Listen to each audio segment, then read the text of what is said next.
Hey guys, welcome back to Frequently Asked Questions. And in today's video, I'm going to be showing you how to handle, deleting your Uber Eats order history. Okay, so if you want to know how to delete it, I'm going to show you how to do this step by step, guys. So first things first, what I need you to do is I need you to open up your Uber Eats app on your device and log into your account. Then just tap on the profile icon at the bottom right corner to access your account settings.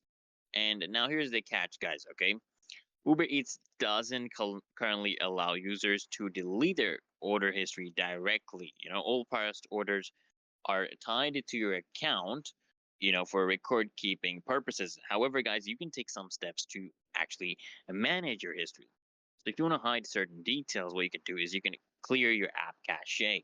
So you just go to for example, if you're in your iPhone, go to settings, then go to general, go to your iPhone storage and then go to the Uber Eats app and select offload app. If you're on Android, you want to go to settings, apps, and then click on Uber Eats, then storage, and then clear cache. And if privacy is a major concern, guys, what you can do is you can also contact Uber Eats support. Just tap on the help section in the app, explain your concern, and request further assistance, guys. And finally, guys, this is if none of these options work. For a fresh start, you can always, consider deleting your Uber Eats account entirely.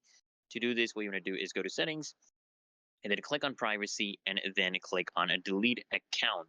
Okay, this will erase all your data, including your order history, guys. So while, deleting order history isn't a directly possible, guys, these steps can help you manage your account better.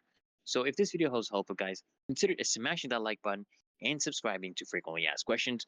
And I'll see you guys in the next one.